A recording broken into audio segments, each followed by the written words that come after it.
बिस्मिल्लाहिर्रहमानिर्रहीम। अस्सलाम वालेकुम viewers, welcome to my channel Naushin का किचन। आज मैं आपके साथ शेयर करने वाली हूँ हुमस की रेसिपी, जो बहुत ही सिंपल और क्विक रेसिपी बनेगी। इसे बनाना बहुत ही आसान है और इसे अरब कंट्री में सुबह ब्रेकफास्ट में खाया जाता है। खाने में तो ये बहुत ही लाइट है और इसका टेस्ट भी बहुत अच्छा है। आप इस रेसिपी को ज़रूर ट्राई कीजिएगा। इसे शौरमे में भी इस्तेमाल किया जाता है और फलाफिल के साथ भी खाया जाता है और सैंडविचेस में भी इसे लगाया जाता है।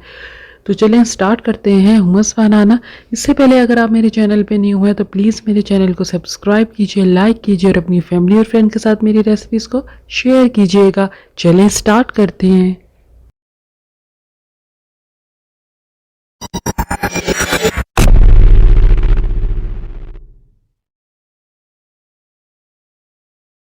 बिस्मिल्लाहिर्रहमानिर्रहीम। हुमस बनाने के लिए सबसे पहले हमें 1.5 कप जो है मैंने बॉइल्ड चने ले लिए। मैंने पहले से चने को बॉईल कर लिया। चनों को मैंने बिल्कुल सिंपल बॉईल किया है। चने जो है हम सारे डाल लेते हैं मिक्सी ग्राइंडर में। चने हमने सारे डाल लिए हैं। फिर हम इसमें डालेंगे 2 क्लोव्स। अगर आपको लहसुन का फ्लेवर जो है वो अच्छा लगता है ज़्यादा तो आप इसमें 1-2 क्लोव्स और भी ऐड कर सकते हैं। हम इसमें लेमन जूस डालेंगे। लेमन जूस हमने डालना है 4 टेबल स्पून। लेमन जूस भी मैंने डाल लिया है। अब हम इसमें डालेंगे 1/4 कप जो है ताहिनी सॉस।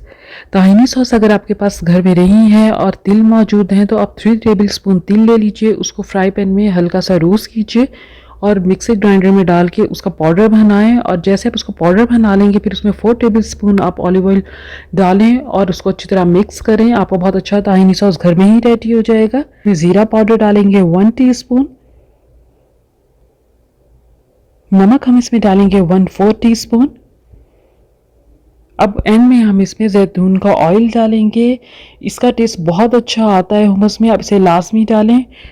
जैतून का ऑयल जो है हम इसमें 4 टेबल स्पून डालेंगे। अब हमने अच्छी तरह इसका पेस्ट रेडी करना है और बहुत बारीक इसका पेस्ट रेडी करना है। बिल्कुल भी इसमें जो चने हैं वो नज़र नहीं आए। बहुत अच्छा जो है ये पेस्ट रेडी हो गया है। बिल्कुल भी इसमें चने नज़र नहीं आ रहे हैं। मैं आपको नज़दीक से दिखाती हूँ। बहुत थिक पेस्ट हमारा रेडी हुआ है। अगर आप इसे फ्रीज़ करना चाहते हैं, 15 दिन के लिए सेव करना चाहते हैं तो आप इसके अंदर पानी और ऑलिव ऑयल जो है वो नहीं डालें, इसको पतला नहीं करें। और इसी तरह आप इसे एयर टाइट कंटेनर में डालकर इसे फ्रीज़र कर सकते हैं। 15 दिन आपके बहुत अच्छे चल जाएंगे। बिल्कुल भी आपकी हुमस जो है ये ख़राब नहीं होगी। और अगर आपने उसी टाइम यूज़ करनी है तो आप कोई थिक पेस्ट वाली आपको हुमस नहीं चाहिए तो आप इसके अंदर पानी भी थोड़ा सा ऐड कर सकते हैं। अगर पानी नहीं ऐड करना तो आप जैतून का जो ऑयल है वो ऐड कर सकते हैं। अब मैंने इसको एक प्लेट में निकाल लिया है बीच में से। देखिए हल्का सा स्पून की मदद से थोड़ा सा प्रेस कर लिया है। अब मैं इसमें जैतून का ऑयल डाल रही हूँ।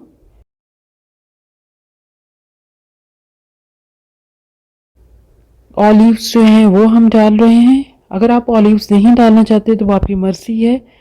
मैंने थोड़े से वाइट चने जो हैं वो भी रख लिए थे। अब मैं इसमें जैतून डाल रही हूँ ऊपर से। आप जिस तरह चाहें उसको डेकोरेट कर सकते हैं। बीच में हम बॉयल चने डाल देंगे। अब मैं इसमें रेड चिली पाउडर डाल रही हूँ। अगर आपको थोड़ा सा स्पाइसी चाहिए तो आप इसमें ग्रीन चिली जो है वो भी आप इसे कट करके ऊपर डाल सकते हैं। मैंने रेड चिली भी डाल ली है, रेड चिली पाउडर जो है, और थोड़ा सा हरा धनिया भी डाल लिया है। माशाल्लाह से हमारी जो हुमस है वो रेडी हो गई है। आप इसे ज़रूर ट्राई कीजिएगा शॉर्मे के अंदर फलाफिल के साथ। आप इसे सैंडविचेस के अंदर भी लगाएं। इसका टेस्ट आपको खाने में बहुत अच्छा लगेगा। अगर आपको थोड़ा सा ज़्यादा स्पाइसी अच्छा लगता है तो आप इसमें रेड चिली पाउडर भी ज़्यादा ऐड कर सकते हैं ऊपर से, और ग्रीन चिली जो है फ्रेश ग्रीन चिली उसे भी कट करके ऊपर डाल सकते हैं। आप इसे सुबह ब्रेकफास्ट में भी खाएं तो आपको खाने में बहुत अच्छी लगेगी। इंशाल्लाह और अच्छी अच्छी रेसिपीज़ आपके साथ शेयर करूंगी जो कम टाइम में और कम इंग्रेडिएंट्स में रेडी हों। दुआओं में याद रखिएगा। अल्लाह हाफिज़।